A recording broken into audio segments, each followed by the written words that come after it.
bonjour et bienvenue à épisode 103 de Pacte de Potes. Nous allons continuer dans notre série recap de Coupe du Monde 2019 avec en fait que notre cher Charlie Bayer a préparé. Moi, c'est TK, l'américain de ce groupe d'amis réunis par le rugby. Donc, je profite en ce moment pour dire bonjour à toi, mon cher Charlie, le seul de notre pack qui joue toujours. D'ailleurs, tu n'as pas un petit transfert à quelque chose à nous annoncer? Ouais, qui joue toujours, qui est présent sur les terrains en tout cas. À dire s'il joue, c'est un peu plus compliqué.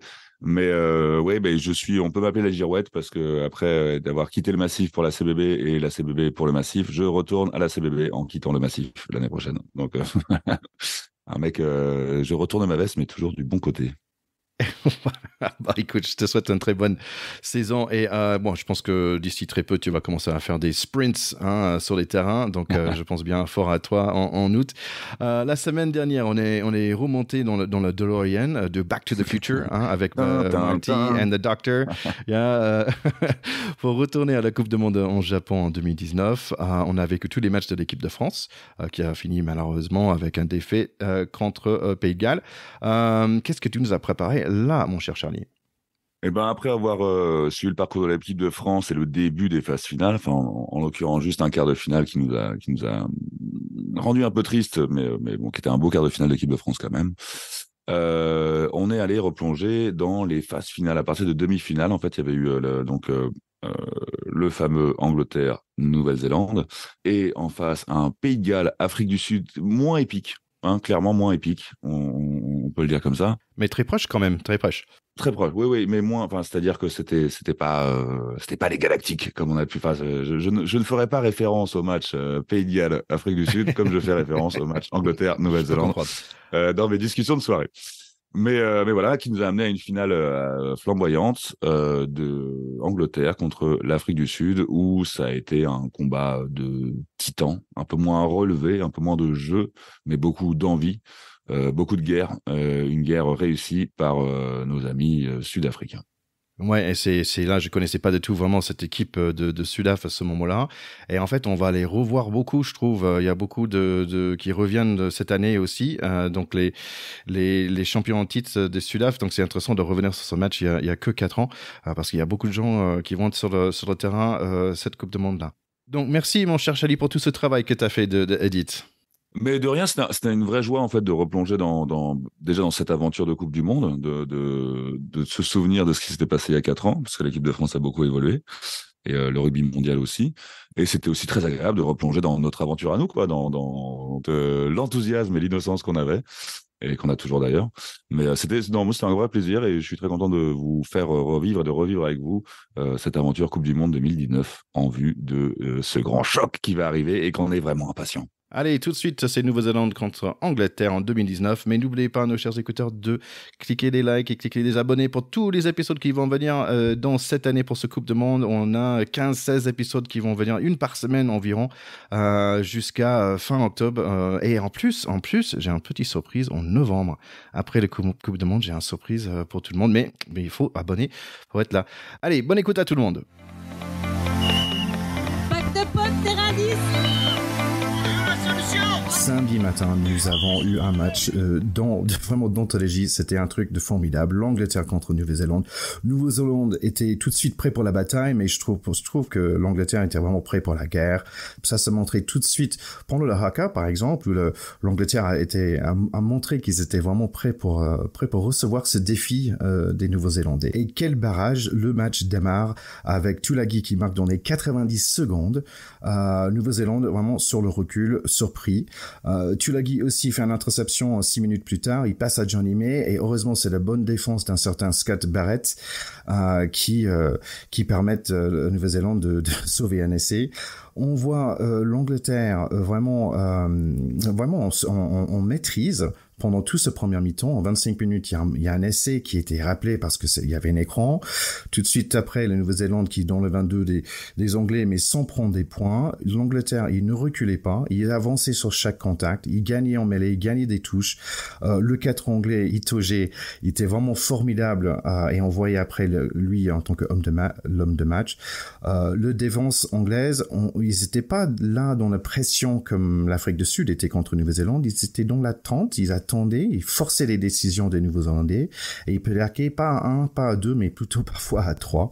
On voyait 10-0 pour l'Angleterre le mi-temps. Je sais pas où vous étiez, les gars, pour regarder ce match, mais moi, dans le petit bar où j'étais, on était tous un peu surpris. Alors, oui, où j'étais, moi, je te rappelle que je fêtais mes 33 ans, donc c'était un peu compliqué. Donc tu t'en rappelles plus très bien. J'ai eu du mal, mais non, en tout cas, c'était vraiment le choc des titans. On l'avait annoncé, même ceux qui connaissaient rien au rugby, ils savaient très bien que le samedi matin, et d'ailleurs, tu les avais prévenus, il fallait qu'ils soient devant leur télé. C'est quand même deux équipes qui sont à 80% de victoire, hein, à peu près, ces 4 dernières années. C'est deux équipes assez violentes. Bon, déjà, sur le haka, on était, Farrell, que j'en ai parlé un peu avant dans ce podcast, que j'aime détester. Il m'a fait frémir, quoi. Son petit sourire du type qui va manger son petit déj. Mais c'est le mec en face de lui, il y a des guerriers et lui, ça le fait marrer, quoi. Il dit, je vais me marrer la gueule, les gars. Vous savez pas ce que je vais vous envoyer. Et en effet, je pense qu'ils étaient pas prêts, hein, les Néo-Zélandais.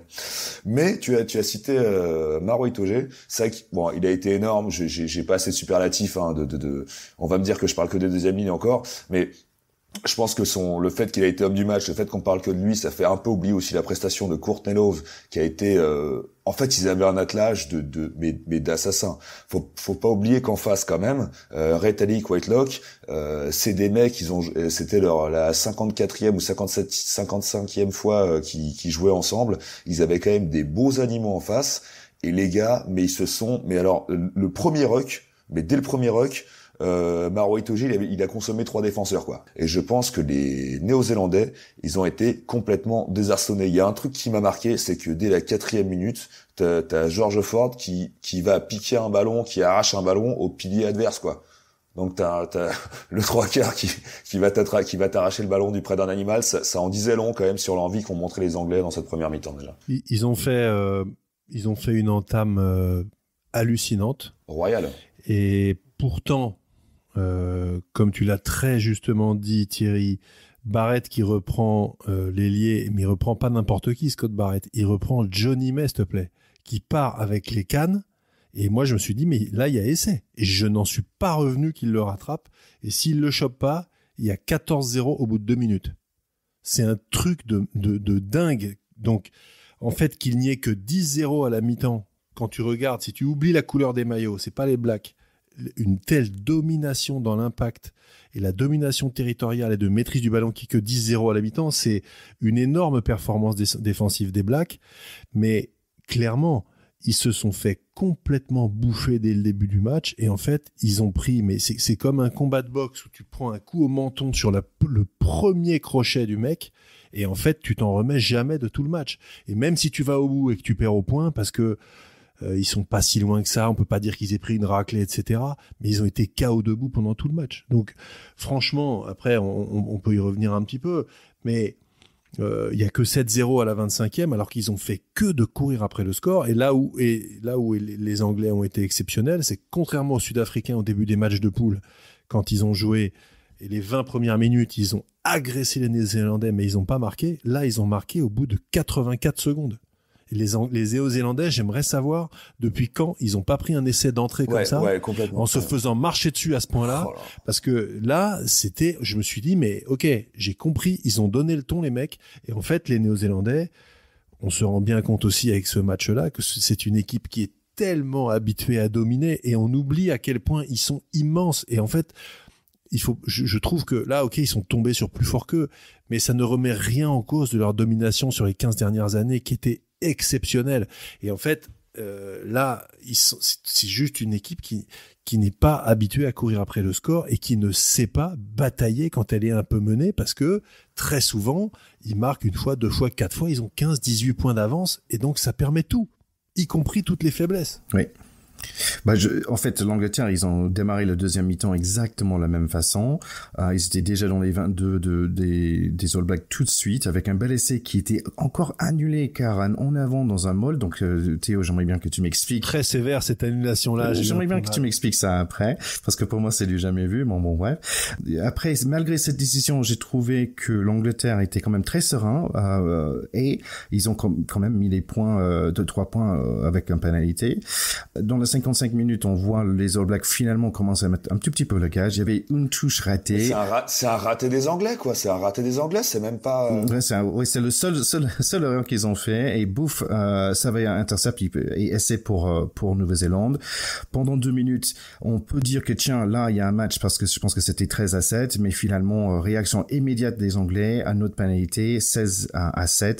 Et franchement, à 66 minutes, on pourrait dire que ce match est fini avec un autre pénalité 19-7. Les Blacks, ils n'arrivaient pas à passer la ligne défensive des Anglais. Ils essaient de mettre un dernier essai de l'honneur et les Anglais, mais ils étaient sans pitié, comme Théo le dit tout souvent. Ils ont dit non, ce match est fini et les All Blacks rentrent à la maison. On a quand même le sentiment que les Blacks, en fait, n'ont quand même jamais été en mesure de gagner ce match, ce qui est très rare. Hein. Faut pas de solution. Faut rappeler quand même qu'ils ont un ratio de victoire-défaite, cette équipe qui est extraordinaire. On n'a pas beaucoup parlé d'eux. Et pourquoi est-ce que les All Blacks, tout simplement, ont une domination quand même assez incroyable sur le rugby mondial depuis plus de 100 ans?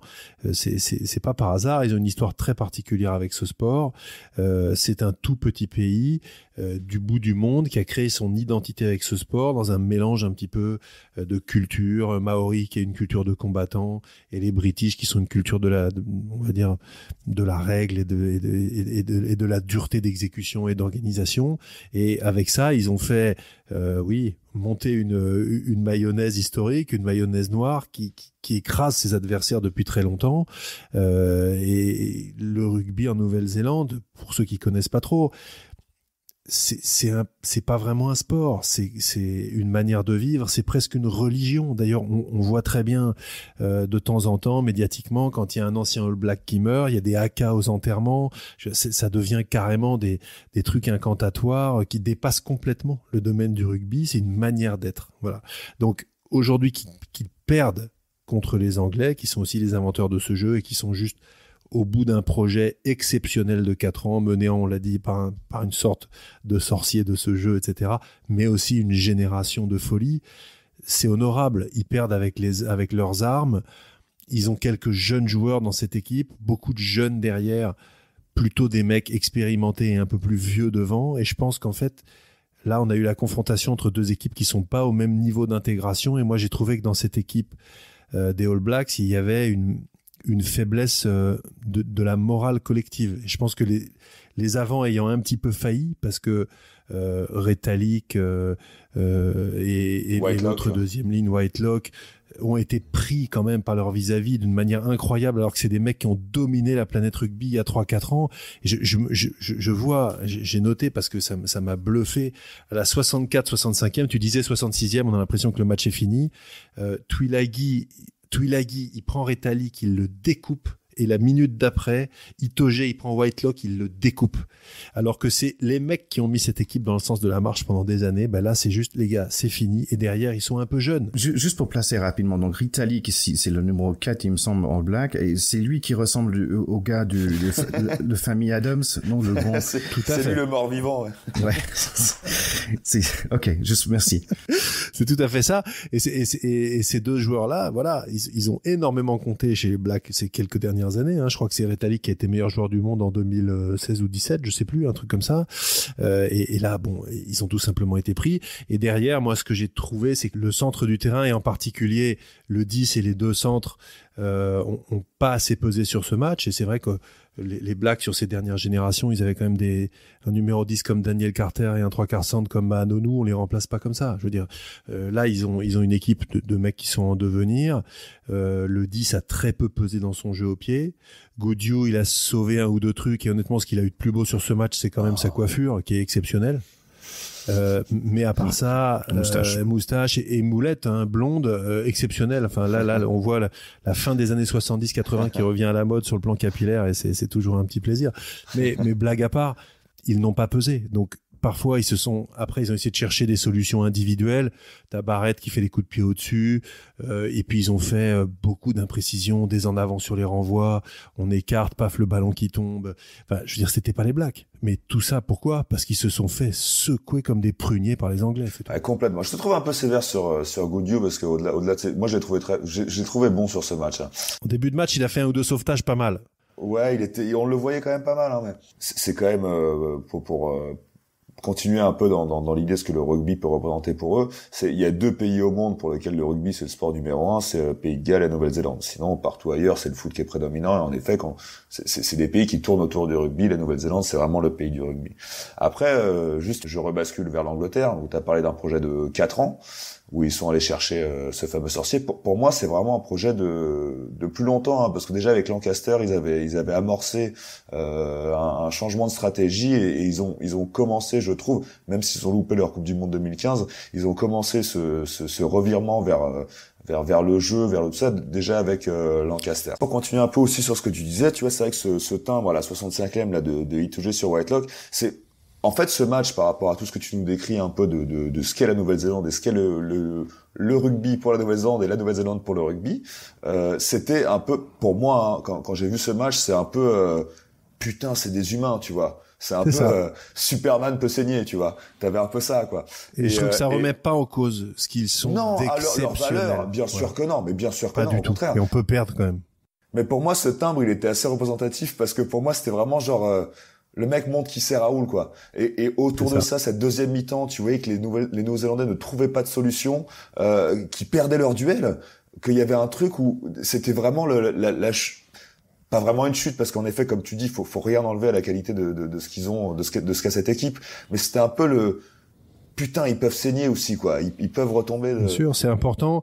Et ce qui est étonnant, moi, un des gestes qui m'a le plus rappelé qu'ils étaient en train de perdre les pédales et qu'ils gagneraient pas, c'est la petite claque sur le front que met Whitelock à je sais plus quel joueur, où il perd ses moyens. Et là, tu te dis, c'est pas eux, quoi. C'est-à-dire que les Blacks, normalement, ils font jamais d'espèces de petits mauvais gestes comme ça. Ils ont pas besoin de ça, ils te mettent 50 points.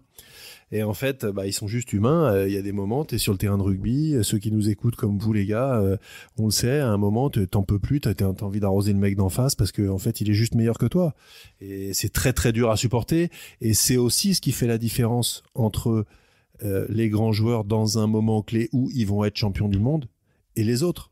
Confère les coups de coude que tu mets au mauvais moment, même si t'es énervé, etc., etc. Tu vises quelqu'un, peut-être? Personne. On a parlé des joueurs, des avants qui a un certain bouteille, on va dire. Pour moi, Vanipola, le pilier, là, en fait, il ressemble à un nain dans Les Seigneurs des Anneaux. Et je pense que je lui donne 2, voire 300 ans, quand même. Il pourrait être là, la création de rugby, en Angleterre. C'est lui qui a inventé le rugby. C'est exactement ça. Il vit dans la comté. Ouais, il vit dans la comté. Alors, après, c'est vrai qu'on a tellement parlé de la déception des Blacks que finalement on n'a pas dit grand chose des Anglais, mais ils ont fait fait un match extraordinaire. Et moi je l'avais dit, ces deux équipes qui n'ont pas de points faibles, on a surtout vu que l'Angleterre n'avait aucun point faible et ils ont affiché, je trouve, surtout une détermination, une sérénité, une solidarité extraordinaire. Et ceux qui m'ont le plus frappé quand même, c'est les 2 troisième lignelles qui ont été énorme, même si Itoje a été magique. Et Itoje, il a quelque chose il est presque comme un dessin animé. Je sais pas si vous avez vu, d'ailleurs, c'était dans le journal aussi. Il a aucune cicatrice, le mec. T'as l'impression que tout est facile. On dirait le mec des Cités d'Or. Tu vois, il est beau, il est mignon. Oui. Bah non. Mais c'est quand même un mec qui te fait 12 ou 14 plaquages, 3 turnovers, 7 ou 8 ballons en touche sur le match, demi-finale de Coupe du Monde. C'est monstrueux. Et t'as l'impression que c'est facile. Ouais, justement, Maro Itoje, je peux pas vous dire tout ce que je pense de lui parce qu'il m'a tellement impressionné.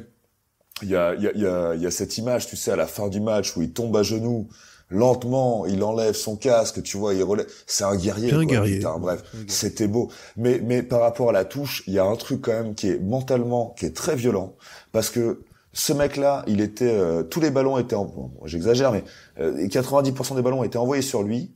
L'alignement adverse savait qu'il allait sauter. Et il prend quand même savait que c'était sur lui et il prend quand même tout. C'est ça l'horreur. Mais non, mais en vrai, c'est horrible. Tu vois, t'as les mecs qui se disent ouais, ça va être sur lui, ça va être sur lui. Ouais, c'est sur lui, puis il le prend quand même. Et t'es pas loin, chaton à chaque fois, mais il le prend quand même. C'est horrible pour l'alignement en face. Il les a dégoûtés. Il m'a. Et puis les deux troisième lignelles, Curry, Underhill, c'est monstrueux. Mais ils m'ont rendu fou. Mais bien sûr. Mais ils ont mis des timbros. Bon, on avait quand même un autre match le dimanche, l'Afrique du Sud contre Pays de Galles. Un match, on peut dire, assez lent, avec beaucoup d'envie, mais peu de réalisation. Beaucoup de ballons perdus. Bon, on peut dire qu'il y avait des mêlées impressionnantes des Afriques du Sud. Il y avait des Gallois qui étaient assez confortables dans l'air avec des ballons gagnés comme ça. Mais en gros, je pense que pour le premier mi-temps, la chose qui m'a fait marrer le plus, c'est les poireaux des supporters. Parce que franchement, il y avait pas grand-chose. Les poireaux des Japonais dans le stade, j'ai trouvé ça génial. Franchement, j'ai trouvé le premier mi-temps super bruyant. On peut dire presque un gribouillage de match avec un score à mi-temps pour l'Afrique du Sud 9-6. L'antithèse de la veille, quoi. Ouais, et en même temps, alors, moi, j'ai beaucoup entendu ça et tout. Et j'ai entendu à la radio, oui, un match chiant et tout. Moi, ce que j'ai apprécié dans ce match, c'est que c'est resté un match disputé jusqu'à la fin. Et à 5 minutes de la fin, il y avait 16 partout. Et je trouve que les Gallois ont pas démérité. Je trouve que Alf Penny, franchement, il est éternel, ce mec. Le mec, le premier ballon haut, il te fait une réception. T'as Chelsea Colby qui est pas là, mais t'as Alf Penny qui fait la même en face. Il m'a fait rêver. Et puis, il met la pénalité pour égaliser à 16 partout, à la 75e, en coin. Excuse-moi, c'est quand même, les mecs, c'est quand même des bons joueurs, quoi. Donc moi, j'ai bien aimé ça. Alors, De Allende a été exceptionnel. Le centre Sudaf, c'est lui qui marque l'essai. Il va vraiment se le chercher tout seul. Les Gallois, pour venir égaliser l'essai, enfin qui les fait recoller, ils choisissent à un moment où ils pourraient avoir une pénalité pour revenir à 4 points. Ils choisissent de jouer la mêlée. Ils sont récompensés en marquant un essai. Donc honnêtement, moi j'ai passé un très bon moment de rugby avec beaucoup d'engagement, mais un beau match. Je suis entièrement d'accord avec toi par rapport à la combativité des Gallois. C'est une équipe, et on en avait parlé un peu au début, qui avait moins de bancs que les autres, qui avait moins de turnover. Leur troisième ligne, là, Navidi, c'est ça, le Dre 2 là. Oui, bah lui il jouait pas. Et puis North qui se claque pendant le match. Il a clairement manqué. Tu vois que ouais, ils sont bien fait cogner quand même. Il y a eu des sorties sur blessure. Je pense que voilà quoi, ils ont pas démérité alors qu'ils avaient peut-être pas le même banc que d'autres équipes. En effet, à la fin là, quand ils choisissent la mêlée au lieu de la taper au pied, je me dis mais qu'est-ce qu'ils sont cons quand même ces mecs-là. Et en fait, pardon, mais grosse paire parce que aller le marquer derrière c'était beau.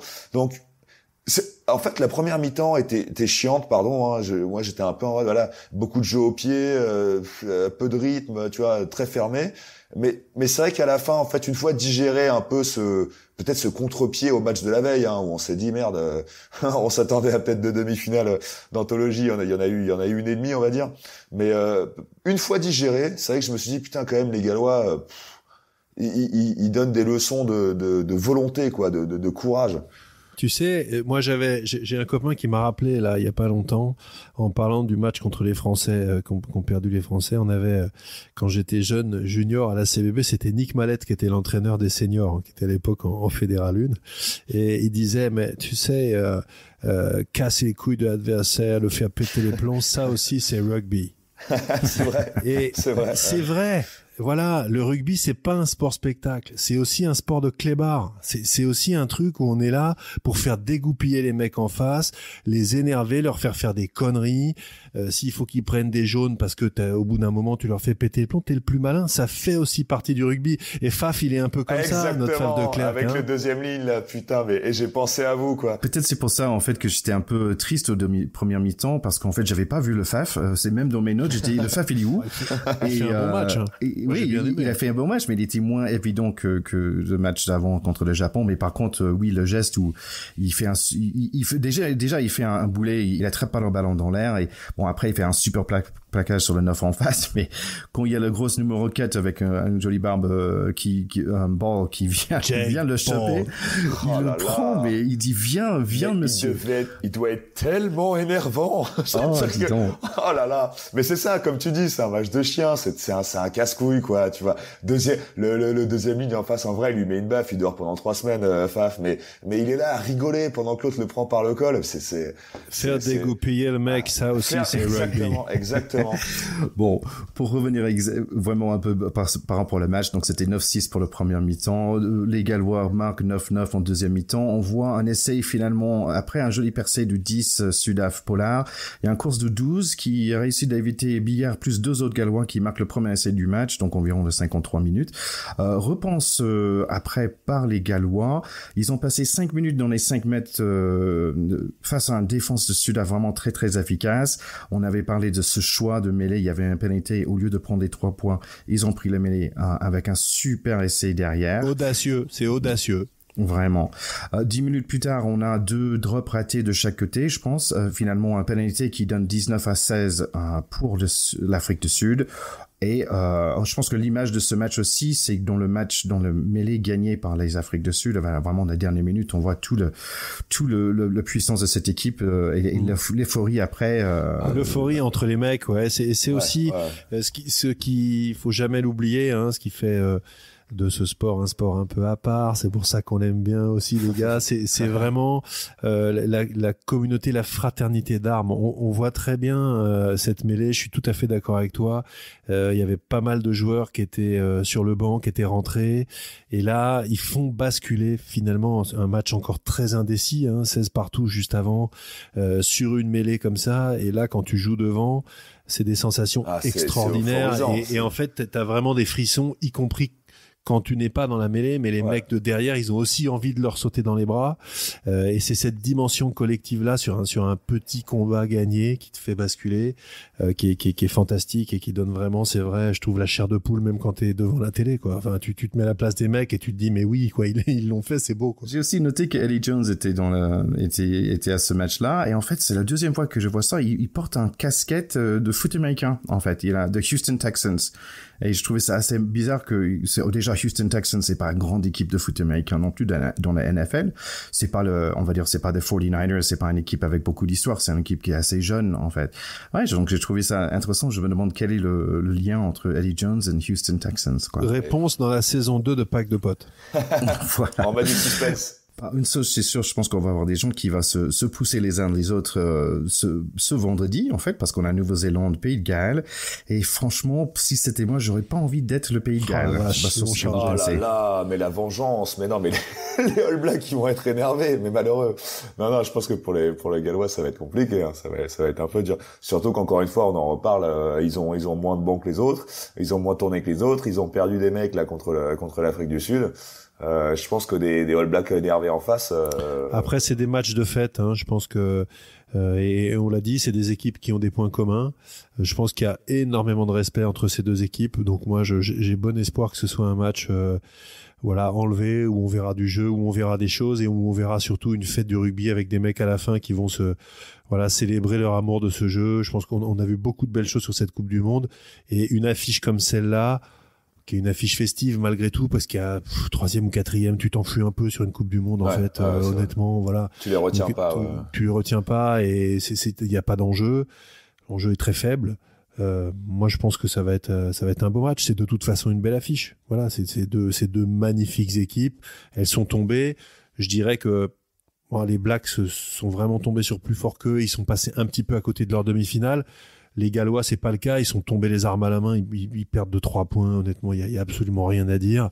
Donc moi, je pense que ça va être très sympa et j'espère que les Blacks auront la décence de pas mettre 50 points aux Gallois. Soyez classe, les mecs, un peu. Soyez classe. Ouais, mais je pense que comme on a déjà dit, on peut pas trop compter sur ça parce qu'ils ont l'habitude de le faire. Sinon, samedi, ça va être notre finale depuis, ça fait un certain moment maintenant qu'on regarde ce Coupe du Monde. Et je suis un tout petit peu triste que ça se finisse. Au moins, ça finit avec vraiment une très belle affiche. L'Angleterre contre l'Afrique du Sud à 10h samedi matin. Oui, ça va être une belle affiche. Après, clairement, de ce qu'on a vu depuis les poules, jusqu'à cette demi-finale, je pense que malgré mon faible ratio en pronostic, je pense que ça va être dur pour les Sudaf. Je pense que les Anglais, ils sont.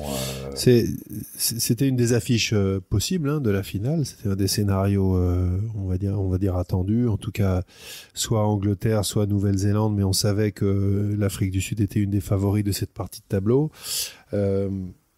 Quand même rappeler que s'ils se sont retrouvés dans cette partie de tableau, c'est parce qu'ils ont perdu contre les All Blacks, les Néo-Zélandais, pendant le match de poule. Ouais, donc ils se retrouvent en finale alors que les autres sont sortis en demi, mais à la régulière l'un contre l'autre, c'est les Blacks qui ont gagné sur cette Coupe du Monde. Attention, ça reste un match de rugby et on voit bien que les Sudaf, on les voyait quand même assez fortement favoris contre les Gallois, c'est quand même pas passé loin. Maintenant, c'est vrai qu'aujourd'hui, sur ce qu'ont montré les Anglais, ils sont clairement devant. Je serais content aussi parce que j'aimerais que ce trophée Webb Ellis revienne dans l'hémisphère nord.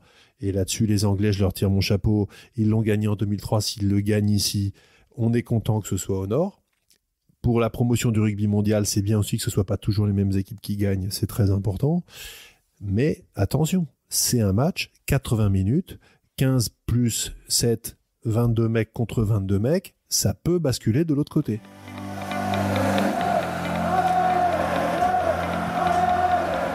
Ce premier match pour ce petit final, c'était vendredi matin. Après un Halloween bien sympa avec les enfants, un peu de bonbons le matin, c'était pas mal.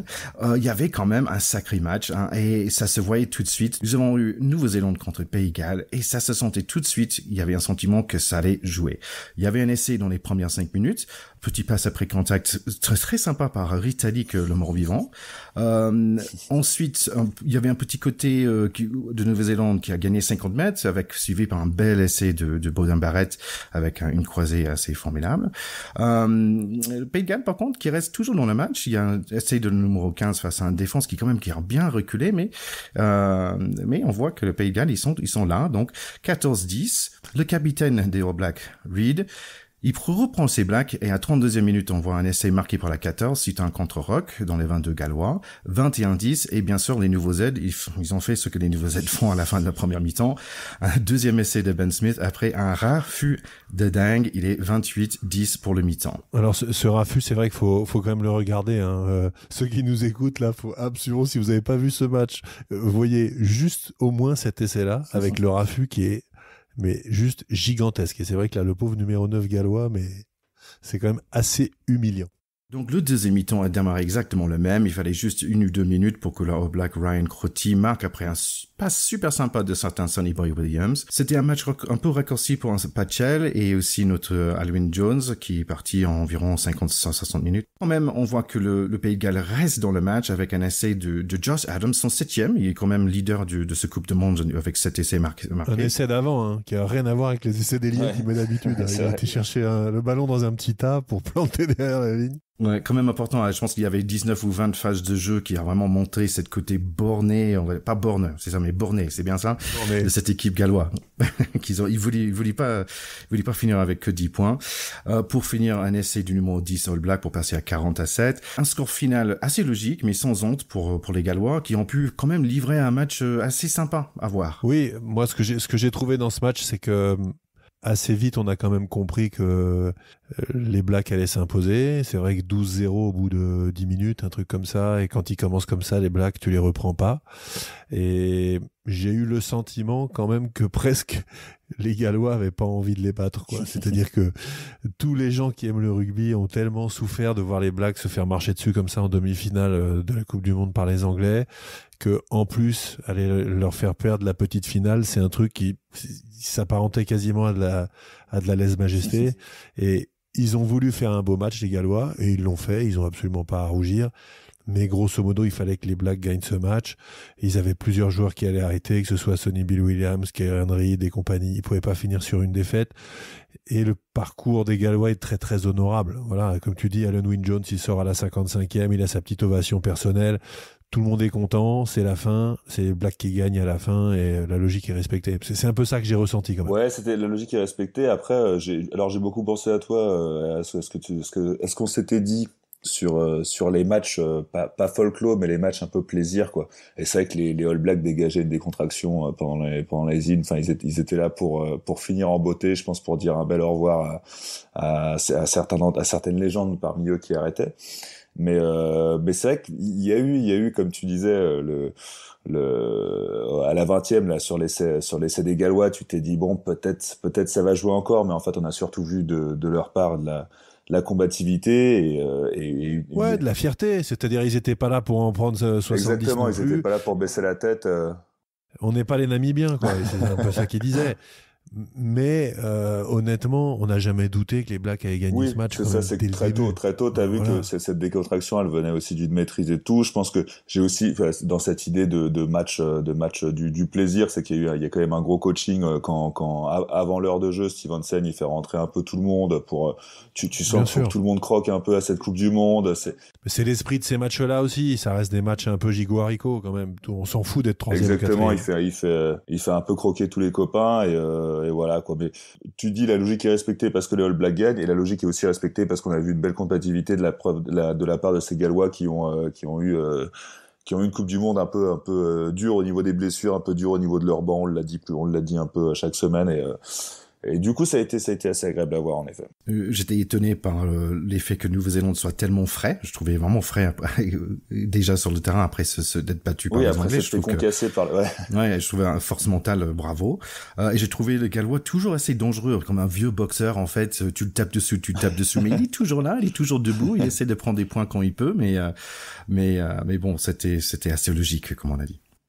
Ouais, il y a eu le seul truc qui m'a un peu surpris, c'est peut-être c'était la décontraction, peut-être que c'était dû à la compatibilité, mais c'est vrai que sur le secteur de la touche, les All Blacks, ils avaient plus trop l'air d'y être. Après, c'est vrai qu'ils ont, quand tu vois que leurs avants se mettent à jouer comme des trois quarts là sur l'essai le premier essai là des All Blacks dont tu nous as parlé, c'est vrai que c'était un 8-4-1. Moi, ce qui m'a plu, c'est que on a retrouvé les Blacks, quoi. Voilà, c'est-à-dire que ils ont affiché leur domination, leur grande qualité technique, de jeu collectif.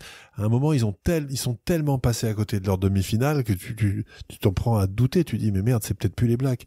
Si tu vois le match là pour la 3e place, ça reste les Blacks. Ils sont complètement au-dessus. Et honnêtement, c'est 40-17, un peu les mains au haut du guidon quand même.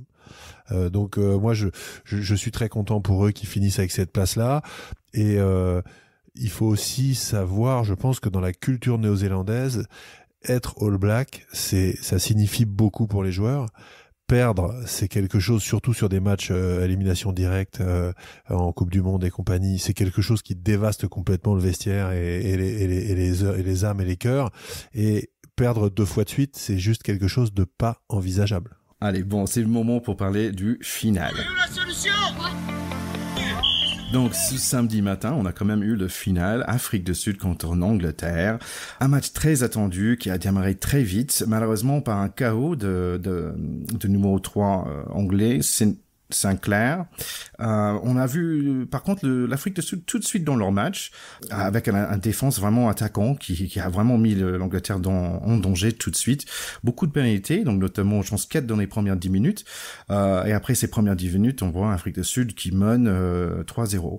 On voit une équipe de l'Angleterre vraiment changée par rapport à la semaine dernière. Ils sont d'un coup faibles. On voit des passes un peu pourries. Ils subissent dans la mêlée, ils subissent dans les touches. Ils font des en avant, ils reculent sur des impacts. C'est pas la même équipe qu'on a vu il y a une semaine. Il fallait attendre presque 20 minutes avant que les Anglais arrivent dans les 22 Sudaf pour prendre 3 points. Il y a beaucoup de casse dans ce début de match, avec 3 hommes qui sont sortis par blessure.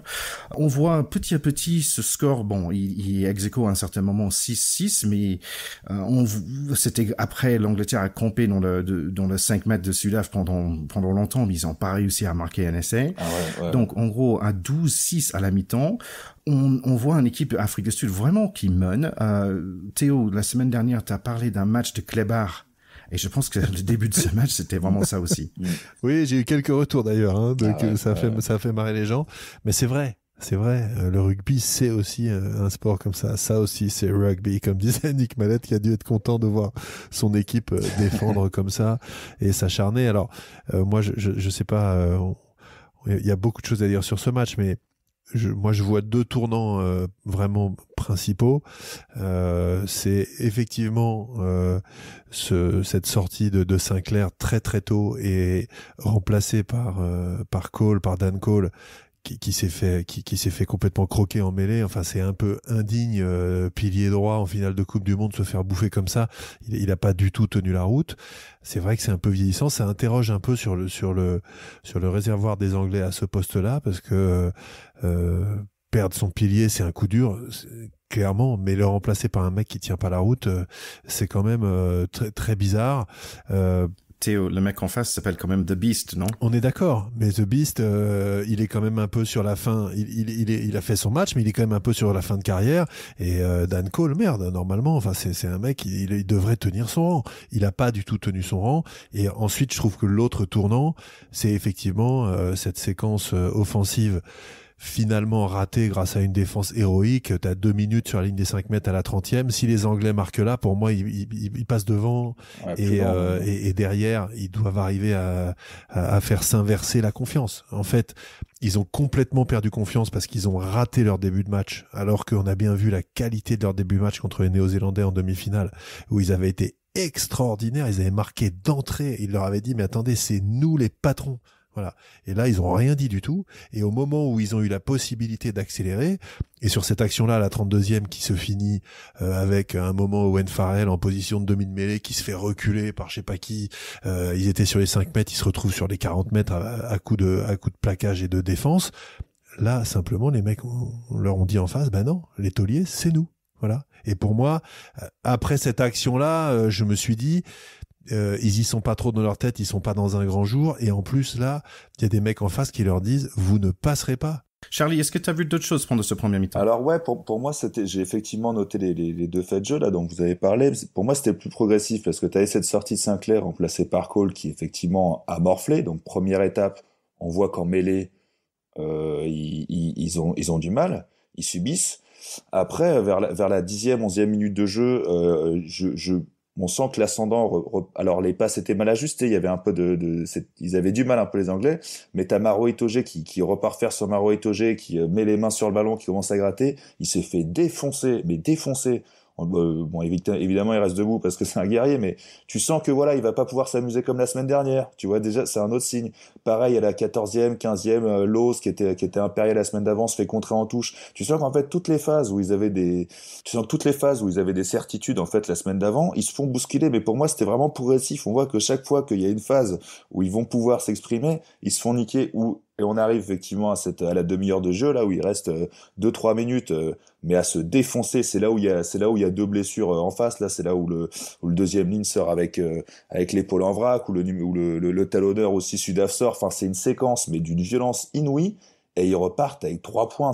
Et offensivement, là, pour moi, ils perdent vraiment le match là parce que ils montrent qu'ils sont dans un jour où ils n'ont pas les solutions. Et même Ben Youngs, plusieurs fois, il est tout près de la ligne. Combien de fois sur des séquences comme ça, il y a eu essai derrière côté anglais, mais à chaque fois, il marquait. Voilà.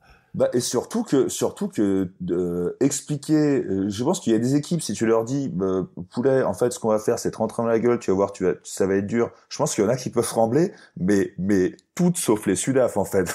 Les Sudaf, tu leur dis gars, pendant 80 minutes on va se rentrer dans la gueule, je pense que eux ils disent super, c'est ce qu'on fait depuis 30 ans quoi. À l'image de mon petit Faf. À l'image du petit Faf. Et du coup, oui, en effet, en première mi-temps, j'ai trouvé que les Anglais montaient des signes de faiblesse et que le score, au final, était pas flatteur pour eux, mais on sentait qu'ils avaient réussi à contenir un peu au score. Ouais, c'était quand même, ça restait un match proche, mais comme toi, j'étais surpris je pense que c'est à ce moment-là où on a vu le numéro 8 anglais Billy Vunipola se fait retourner par un défense, et c'est pas quelque chose qu'on voit tous les jours. Bon, le match a redémarré un peu dans la même zone, 15-6 par un autre pénalité pour l'Afrique du Sud. Quand même, à la 47e minute, on voit un certain remontée de fierté des Anglais. Il y a un pénalité par Farrell qui manque, qui rate d'ailleurs un autre par la suite. Donc 15-9, donc ça reste un match à 6 points. Et à 58 minutes, il y a un truc qui se passe. J'aimerais bien que Théo, tu m'expliques après. Il y avait une espèce de maul préparé. En fait, il y avait un pass vers, un groupe de 8 mecs qui ont fait un truc que j'ai pas vu. Bon, pénalité, ok, c'est très bien. Mais l'Angleterre reste plus ou moins dans le match. C'est encore dans leur portée. Jusqu'à 66 minutes, il y a un très joli essai par un certain Mapimpe, si j'ai dit bien.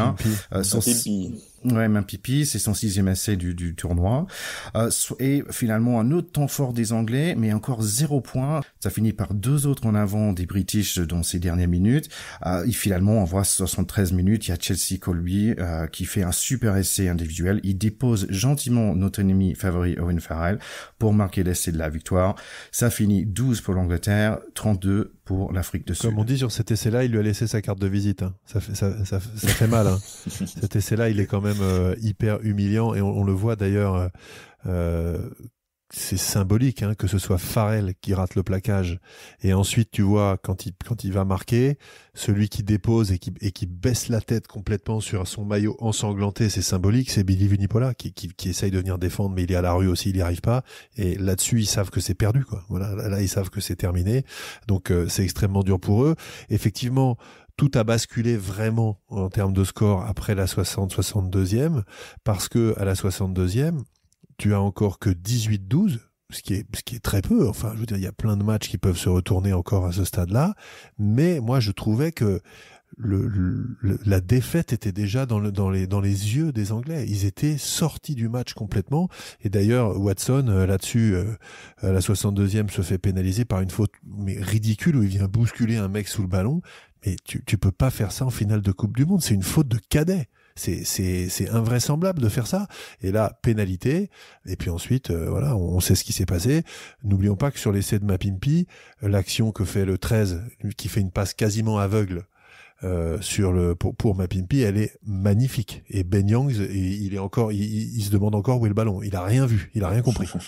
Et cet essai, il est quand même sublime. On peut pas enlever ça au Boc, qui font voilà, un match ultra physique, etc. Et puis c'est tomber de leur côté sur une capacité à faire des très jolies choses balle en main quand même.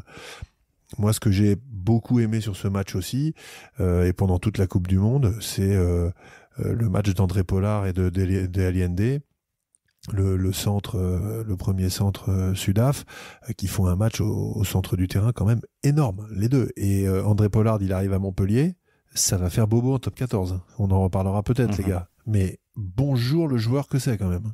Il y a des chances qu'on en reparle. Après, moi, j'avais aussi noté, je pense que le petit moment de regain là dont tu parles, où avec la pénalité de Farrell là au début, c'était surtout que les Anglais gagnent une mêlée quoi autour de la 50e, et on se dit il y a peut-être un... Ouais, peut-être à ce moment-là, et c'était quasiment une des premières en fait où ils sont bien en mêlée, mais t'es à l'heure de jeu déjà. Exactement, derrière Curé gratte un ballon, il y a la troisième ligne qui se réveille un peu, on se dit que ça va passer, mais en effet... Que de ballons tombés, qu'est-ce que c'est inhabituel. Mais dès le début, les passes c'était pas du tout, enfin tu voyais qu'ils se trouvaient pas, c'était un peu... J'allais dire une saloperie. On aurait dit des Français. Non, je déconne. Non, mais ils nous ont fait un truc à l'équipe de France. Bah, d'ailleurs, les Français, à chaque fois qu'ils ont battu les Blacks, ils ont perdu derrière en Coupe du Monde. Hein. C'est une malédiction là-dessus. Hein. Ouais, c'est ça. Excuse-moi, c'est pas forcément vrai, parce que au moins avec les Français, on rêve pendant un mi-temps, on est dans les nuages, c'est super beau, et après c'est moche. Là, c'était moche pour l'Angleterre. C'est vrai, sur cette Coupe du Monde, ils ont toujours été un peu bons au moins. Mais et du coup, alors donc c'est vrai qu'il y a eu ces deux essais qui sont beaux, mais surtout celui de Colbé. Oui, on peut pas dire que je pense qu'il y a de la grève de rein en demande du côté du Japon. Mais pour être tout à fait honnête, moi pendant ce match, alors j'ai complètement retourné ma veste, et c'est peut-être un peu l'histoire du traître qui a trahi pour rien, mais j'étais derrière les Anglais, moi, après le match qu'on avait vu la semaine dernière, j'avais très envie qu'ils gagnent, je les trouvais beaux, et du coup j'étais un peu en colère contre les Sudaf. J'ai été apaisé plus tard pour les images de la victoire dont on va parler, et pour plein d'autres raisons, parce qu'en vrai, c'était, en tant qu'avant, tu peux que apprécier le match qu'ils ont fait. C'est un match ils ont pas eu besoin des trois quarts, sur ce match. C'était, à part à la fin, bon, histoire de les faire briller un peu, mais c'était vraiment un match d'avant. Mais c'est vrai que pendant le match, je me suis dit, putain, on a eu une Coupe du Monde 2015, qui était l'avènement du jeu. On a eu, pendant cette Coupe du Monde, beaucoup de jeux. On a eu les Japonais qui ont brillé par quelque chose de très construit, où ça partait. La semaine dernière, on s'est régalé. Et là, t'as les Sudaf, ils nous ramènent 15 ans en arrière, ils en ont rien à branler. Occupation, défonçage de gueule, et puis jeu au pied de temps en temps. Enfin, c'était vraiment, tu t'es dit merde. Et les Anglais derrière, tu te dis, il y a bien un moment, mais justement, autour de cette 50e, là, tu te dis, putain, ils vont se réveiller, ah bah ça y est, ils vont commencer à jouer, c'est pas encore un rugby de concassage qui va gagner. Bah si, bon, bah, il y avait cette petite déception, bah, quoi. Si. Pour être tout à fait honnête, bon, voilà, c'est beau, derrière, c'est une belle victoire, c'est un beau match d'avant, ils y ont été ferraillés, ils ont été là chercher cette coupe, il y a aucun souci là-dessus. Mais pendant le match, j'étais un peu frustré. Oui, alors moi je te rejoins là-dessus. J'ai plusieurs frustrations, d'autant que je comptais vraiment me la péter s'ils étaient champions du monde, vu que j'avais annoncé que c'était mes favoris. Donc après la demi-finale contre les Blacks, je me suis dit putain, j'ai jamais été aussi près du buffet. Et puis là, rien à 2 mètres du buffet, je me suis écroulé dedans. Enfin surtout eux. Donc je suis quand même un peu déçu, et ils m'ont fait un coup de Trafalgar. Je les voyais encore très favoris avant ce match. Ils m'ont vraiment déçu. Quelque part, il faut aussi s'en réjouir. Ça reste la glorieuse incertitude du sport. C'est bien 15 mecs titulaires plus 7 ou 8 mecs sur le banc des deux côtés qui font le match. Et il est jamais écrit d'avance. Et ce que je pense, fondamentalement, c'est que les Anglais, après la démonstration qu'ils ont faite contre les Blacks, c'est incroyable, mais je pense qu'ils ont cru qu'ils avaient gagné la Coupe du Monde. Ouais. Et ils se sont dit, personne peut nous battre. On vient de rouler sur les mecs qui écrasent ce sport depuis 15 ans. Donc les Sudaf, ils ont beau être costauds, ils vont manger. Et là où j'en veux à Eddie Jones, alors que je l'ai loué comme un sorcier, mais je pense qu'il s'est complètement vautré sur cette semaine, c'est que pour rater une entame comme ça veut dire que t'es pas dedans. Et surtout, sa composition, elle me surprend. Il remet la même équipe. Et je pense que c'est une connerie. Je pense qu'il fallait remettre Owen Farrell en 10. Il fallait faire rentrer des remplaçants qui allaient jouer la finale parce qu'ils n'avaient pas joué les autres matchs en disant c'est à 23, c'est le groupe des 30 et l'équipe des 23 qui doit gagner cette finale. C'est une nouvelle compétition, il reste plus qu'un match, on repart de zéro, et je pense qu'il l'a pas fait. Il a dit, les mecs, vous êtes des papas, vous êtes les boss, vous avez terrassé les Blacks, je me pose même pas de questions, je remets les 15 mêmes. Erreur, Eddie. Grosse erreur, désolé. Et aussi, si je peux, la semaine dernière, dans notre dernier podcast, on avait parlé de deux histoires différentes et que il y avait une histoire d'un homme, le coach Eddie Jones, qui était vraiment une très très belle histoire. Mais en fait, c'était maintenant que je pense, c'était face à une histoire d'une équipe dans l'Afrique du Sud, dans l'équipe qui est complètement changée, cette équipe arc-en-ciel. Et en fait, finalement, dans les deux histoires, c'est l'histoire de l'équipe qui a gagné contre l'histoire d'un homme. Oh. Oui, alors peut-être, c'est vrai que on avait souligné d'ailleurs dès le début, dans les matchs, dans les tout premiers matchs, les matchs de poule, etc. On avait dit que ils étaient à un moment de leur histoire où ils avaient un capitaine noir pour la première fois. C'est pas anodin, on l'a dit la dernière fois, mais faut le redire. Pour ce pays-là, c'est extrêmement significatif. Et d'ailleurs, il y a eu des scènes de liesse en Afrique du Sud, qui est un pays qui va très mal par ailleurs, et on peut évidemment que se réjouir que le sport qu'on aime nous en plus, soit le véhicule d'une joie partagée entre des mecs qui oublient d'un seul coup qu'ils ont des tas de problèmes, du racisme latent à plein de trucs. Il y a d'ailleurs une sale histoire qui tourne au basque d'Edzebet, qui était à moitié chez les flics avant la Coupe du Monde parce qu'il avait insulté ou je sais pas quoi, il aurait des insultes racistes à un mec dans la rue. Donc c'est un pays qui reste encore très marqué par ça. Donc évidemment, tout ce qui peut cimenter ce pays, c'est beau. Et d'ailleurs, Chelsea Colby, c'est un métis. Et c'est un pays dans lequel il y a encore assez peu de métis. Il y a beaucoup de blacks, beaucoup de blancs, mais c'est beau aussi qu'il y ait des métis qui soient aussi le signe de l'intégration, comme l'était d'ailleurs Brian Abana. Sur le discours qui a été donné aux Anglais, qui peut-être Eddie Jones s'est trompé, peut-être aussi que les Anglais ont trop entendu le discours des instances, parce que je sais pas si vous avez entendu pendant la semaine, mais les Anglais auraient été la fédération anglaise aurait été dans une mer de noir financièrement si les Anglais avaient gagné par rapport aux primes promises. Donc si ça se trouve, les Anglais fin défenseurs de leur reine, ils se sont juste dit, bon les gars, on va pas ruiner la fédé quand même. On a fait notre finale la semaine dernière, on va les laisser tranquilles. Je pense que c'est ça, ils ont entendu le mauvais discours. C'est encore un coup de Boris Johnson. C'est ça. C'est vrai que, Charlie, tu disais à l'instant, et je te rejoins complètement, les Anglais, la vérité, c'est qu'ils ont joué leur finale en demi-finale. Voilà. Et d'ailleurs, c'était le match au sommet de cette Coupe du Monde.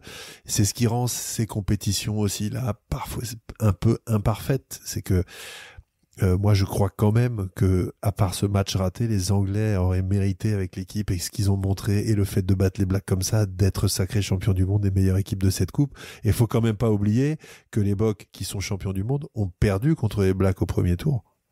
Alors que les Anglais leur ont foutu une raclée. C'est les seuls champions du monde à avoir perdu un match dans la compétition. Voilà, donc il y a quelque chose d'un peu frustrant quand même dans cette victoire-là, même si elle ne souffre d'aucun commentaire négatif sur le match en lui-même, qu'ils ont réussi en tout point.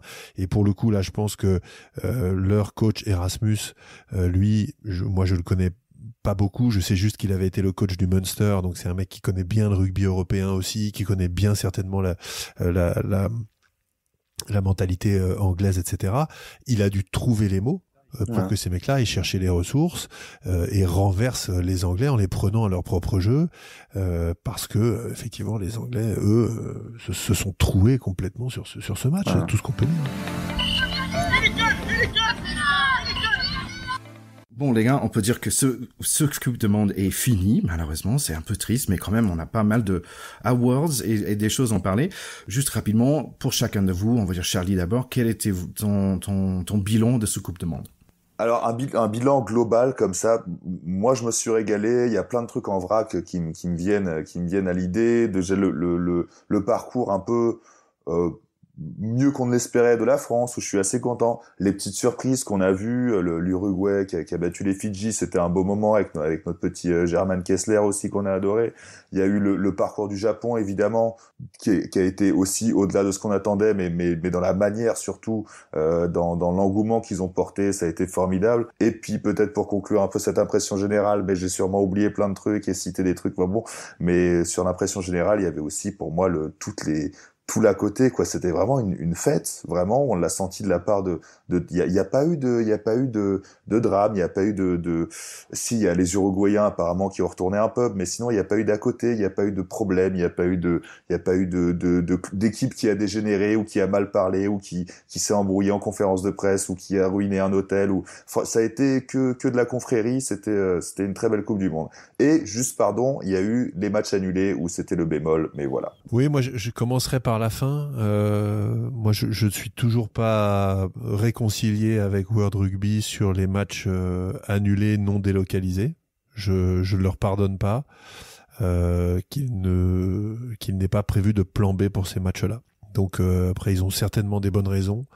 Moi, je les ai pas lus, je ne les trouve pas excusables, et je trouve que c'est le seul point vraiment noir et inadmissible de cette compétition, qui, à part ça, visiblement, les Japonais ont été des hôtes exceptionnels. Toutes les équipes disent qu'ils ont adoré vivre cette compétition là-bas. Je trouve que le rugby, du point de vue de l'image sur le comportement des hommes, que ce soit les à côté, mais que ce soit aussi très souvent les accolades, les aides d'honneur, le respect extrêmement sincère entre les joueurs, et ça se voit. Je trouve que là, on garde une spécificité quand même. Moi, j'aime bien le foot aussi. Parfois, il y a d'autres sports que je regarde avec évidemment plaisir, mais on n'a pas basculé dans le sport business où toutes les valeurs sont à la poubelle qu'on voit dans d'autres sports. Et ça, j'apprécie beaucoup ça. À cet égard, je trouve que c'est très réussi. Ensuite, moi, je suis content que les Blacks ne soient pas à nouveau champions du monde. Pas du tout contre les Blacks, mais parce que je pense que tout simplement, quand tu as une trop forte domination, tu perds de l'intérêt pour le sport en question, et je trouve qu'il fallait pas qu'ils soient 3 fois champions d'affilée. J'aurais aimé que ce soit les Anglais, et surtout j'ai envie de prendre rendez-vous en 2023 parce que les Anglais qui sont évidemment vexés, piqués au vif d'avoir perdu là, faut pas les enterrer. Ils ont une équipe qui est très jeune. Faut pas oublier que leurs 2 troisième lignes, c'est des mecs qui ont 21-22 ans, donc ils n'auront que 25-26 ans à la Coupe du Monde en 2023. Bonne chance pour les faire déjouer et les prendre. Ils vont quand même encore être très bons.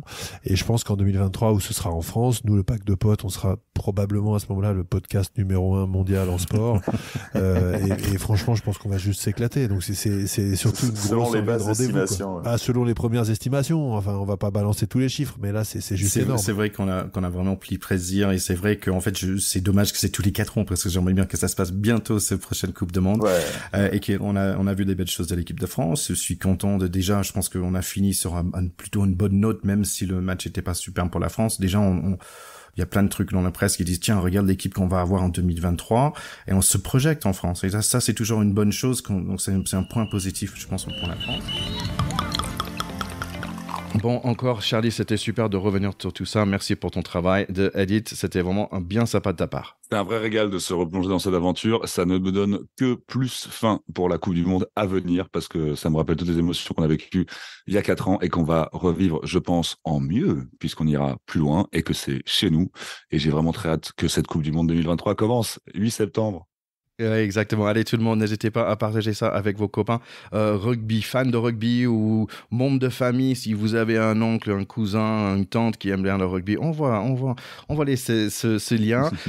Et on se voit très bientôt parce que normalement, la semaine prochaine, on va commencer avec nos différents épisodes où on va attaquer chaque poule pour parler en détail par rapport les 5 équipes dans chaque poule. Donc, normalement, avec un invité surprise la semaine prochaine. Allez, à très bientôt à tout le monde. À très bientôt à toi, mon cher Charlie. Salut mon ticket, salut les potes du pack.